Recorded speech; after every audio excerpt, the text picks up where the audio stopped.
Hello students.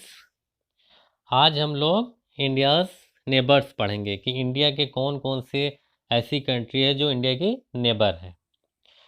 India occupies an important strategic position in south Asia. कह रहा है Asia के साउथ में इंडिया की जो पोजीशन है वो बहुत ही स्ट्रेटजिक है, बहुत ही ऐसा लग रहा है जैसे मतलब बहुत ही प्लानिंग से इंडिया बसाया गया है यहाँ पे। इसकी वजह से इंडिया को बहुत ही फ़ायदा मिल रहा है।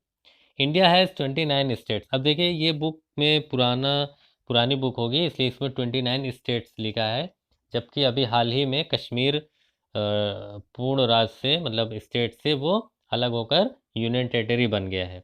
अभी 28 स्टेट्स इंडिया में हो गए हैं एंड 7 यूनियन टेरिटरीज। अब इसमें 7 दिया है जबकि अब 9 यूनियन टेरिटरी हो गए हैं। एक लद्दाख बढ़ गया है और एक आपका कश्मीर बढ़ गया है। तो पहले 7 यूनियन टेरिटरी थे, अब 9 हो गए हैं और पहले 29 स्टेट से अब 28 हो गए हैं। India shares it's land boundary with Pakistan. कह रहे हैं इंडिया अपनी लैंड बाउंड्री किससे शेयर करता है? पाकिस्तान से एंड अफगानिस्तान से इन द नॉर्थ वेस्ट में पाकिस्तान और अफगानिस्तान से शेयर करता है। चाइना, चाइना का वो इलाका जो तिब्बत कहलाता है। Nepal and Bhutan in the north, मतलब नॉर्थ में इंडिया की जो लैंड बाउंड्री है वो किससे शेयर होती है? चाइना से। चाइना में तिब्बत जो प्लेटोज से पूरा, नेपाल से एंड भूटान से, and Myanmar and Bangladesh in the east. और ईस्ट में किससे इंडिया अपनी लैंड बाउंड्री शेयर करता है? म्यांमार, म्यांमार पुराना नाम बर्मा है, अभी म्यांमार उसका नाम है, and Bangladesh in the east. Our southern neighbours, हमारे जो सदर्न नेबर्स हैं वो कौन से हैं? Across the sea. ये इस लैंड बाउंड्री से कोई कंट्री साउथ में टच नहीं है क्योंकि इंडियन ओशन शुरू हो जाता है, लेकिन कुछ दो कंट्री ऐसी जो आइलैंड कंट्री है जो हमारे साउथ में है, तो उससे इंडिया अटैच है। साउथ में तो श्रीलंका ही सिर्फ है, इसके अलावा साउथ वेस्ट में मालदीव है। तो इसमें दिया है consist of 2 island countries, 2 island countries हैं, नेमली क्या नाम है उसका? Sri Lanka and Maldives. Sri Lanka is separated from India by a narrow channel. कह रहे हैं इंडिया और श्रीलंका के बीच जो गैप है वो एक बीच में एक नहर है। नहर क्या है? वही पानी है, पानी में थोड़ा सा गैप है। इंडिया का जो तमिलनाडु वाला इलाका है उससे लेके श्रीलंका के बीच में जो इंडियन ओशन का जो थोड़ा सा गैप है, वही कह रहा है narrow channel of sea form by Palk Strait, मतलब पाल्क स्ट्रेट की वजह से वो फॉर्म होता है, and the Gulf of Mannar. While Maldives, Maldives कहाँ, जबकि मालदीव कहाँ पे है? Island are situated to the south of Lakshadweep island.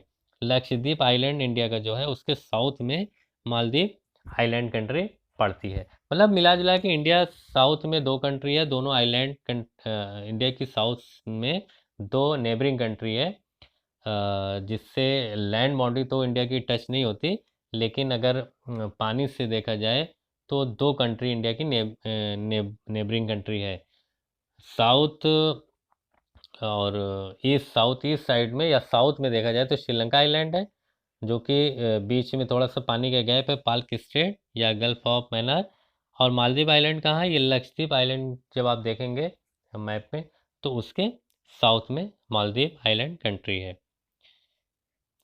India has had strong geographical and historical links with her neighbours.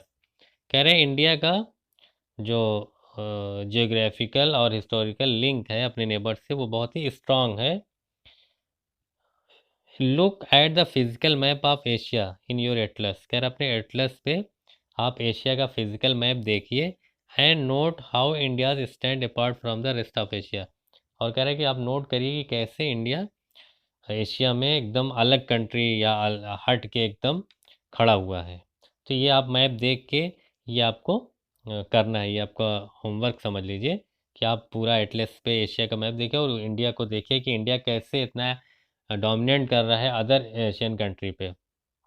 इसके अलावा यहाँ एक चीज़ रह गई थी, इसमें डू यू नो करके बिफोर 1947, कह रहे हैं 1947 से पहले there were 2 types of states, 2 तरह के स्टेट थे in India, the provinces and the princely states.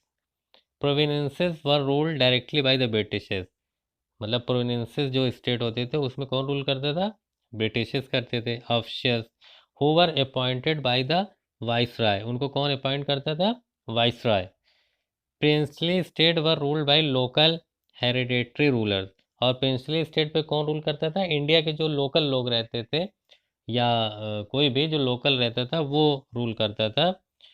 और ये हेरिडेटरी मतलब जैसे दादा परदादा से चला रहता है, जो थे फिर उनके बेटे फिर उनके बेटे।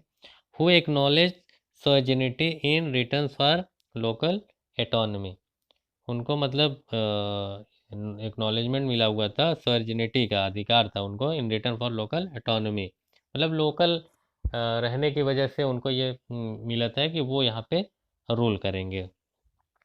तो ये पहले चैप्टर में हम लोग इंडिया साइज एंड लोकेशन में इंडिया की क्या क्या पढ़े हम लोग कि इंडिया की कितना एरिया है, और इंडिया की लैंड बाउंड्री का कितना एरिया है, कोस्टल बाउंड्री का कितना एरिया है, इंडिया का स्टैंडर्ड मेरिडियन क्या है, और क्यों इंडिया का स्टैंडर्ड मेरिडियन 82.5 डिग्री ही चूज़ किया गया है, और फिर इंडिया की नेबरिंग कंट्री कौन कौन सी है।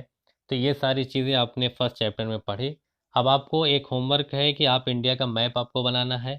इसके अलावा जितनी भी नेबरिंग कंट्री है उसको विथ डायरेक्शन, उसकी कैपिटल भी आपको बतानी है, विथ फ्लैग कि उनका फ्लैग क्या है, उनका उनकी कैपिटल क्या है, और इंडिया के डायरेक्शन वाइज मतलब इंडिया से किधर किधर कौन कौन सी कंट्री पड़ती है। ये सारा आपका होमवर्क है, और एक्सरसाइज मैं आपको सेंड कर दूंगा, तो उसको आपको पहले अपने मन से करना है। जब आप नहीं कर पाओगे तो फिर हम उसको सॉल्व करके देंगे। वर्ड मीनिंग आप लोग बड़े क्लास के हैं तो जाहिर सी बात है हमें बताना ना पड़े कि वर्ड मीनिंग आप लोग अपने से लिख सकते हैं। आप मोबाइल डिक्शनरी में English to English dictionary download कर लीजिए, मैरियम वेबस्टर। इसके अलावा एक उर्दू की डिक्शनरी भी कर लीजिए, क्योंकि बहुत सारे बच्चे ऐसे हैं जो उर्दू समझते हैं। कुछ लोग हिंदी डिक्शनरी भी करिए, क्योंकि हिंदी भी बहुत सारे बच्चे समझते हैं। तो जिसको जो समझ में आए, जिस लैंग्वेज में समझ में आए, तो वो आप डिक्शनरी अपलोड कर लीजिए प्ले स्टोर से जाके। और आप जब तक आपको वर्ड मीनिंग नहीं आएगी तब तक आपको ये चैप्टर समझ में, कोई भी चैप्टर आप पढ़ोगे जब तक आपको उस वर्ड पे कमांड नहीं होगा तब तक आप चैप्टर को समझ नहीं पाओगे। और अगर आप ज्योग्राफी पढ़ रहे हो तो सबसे ज़रूरी चीज़ क्या है? सबसे ज़रूरी चीज़ है आपको मैप आना चाहिए। अगर आपको मैप ही नहीं समझ में आएगा तो हर चैप्टर में आपको दिक्कत होगी। तो आप वर्ल्ड का जो ग्लोब है उसको रट डालिए, वर्ल्ड मैप रट डालिए, इंडिया का मैप रट डालिए, जिस स्टेट में उसका मैप आपको पता होना चाहिए, जिस डिस्ट्रिक्ट में है उस डिस्ट्रिक्ट का मैप आपको पता होना चाहिए। ये सारी चीज़ें जब आप जानोगे, बेसिक नॉलेज जब आपको होगा, तो आपको चैप्टर पढ़ने में मज़ा भी आएगा, बहुत अच्छे से समझ में आएगा। और जब कोई चीज़ समझ में आती है तो बहुत ज़्यादा दिल लगता है उसको पढ़ने में। तो ये सारा काम है। वर्ड मीनिंग आप ज़रूर से ज़रूर लिखिए और हमें सेंड भी करिए, होमवर्क भी सेंड करते रहिए। और जितने भी आपके फ्रेंड्स हैं जो लोग अभी तक ज्वाइन नहीं हुए हैं, उनसे प्लीज़ आप बता दीजिए कि ऑनलाइन क्लासेस चल रही हैं। जिसका छूट जाएगा उनको फिर नहीं पढ़ाया जाएगा। तो प्लीज़ जल्द से जल्द आप लोग ज्वाइनिंग करिए और पढ़ना स्टार्ट कर दीजिए। आप लोग जब क्वेश्चन आंसर करते हैं तो हमारा भी मन लगता है, हमें भी मोटिवेशन मिलता है कि हम पढ़ाएं। ऐसे जब कोई नहीं देखेगा वीडियो, जब कोई रिप्लाई करेगा तो पढ़ाने का मन नहीं करेगा। ओके, आई होप कि आप लोग को ये सब बातें समझ में आ गई होंगी। ओके, नेक्स्ट टाइम हम लोग जियोग्राफी का नेक्स्ट चैप्टर पढ़ेंगे। Thank you. अगर आपको मेरी ये वीडियो अच्छी लगी है तो प्लीज मेरे channel social studies with Farhan sir को सब्सक्राइब करिए, बेल आइकन प्रेस करिए ताकि मेरी अपकमिंग वीडियो आपको मिलती रहे। ज्यादा से ज्यादा शेयर करिए, लाइक करिए और कमेंट करना बिल्कुल भी मत भूलिए, क्योंकि आपके कमेंट से हमें मोटिवेशन मिलता है। Thank you.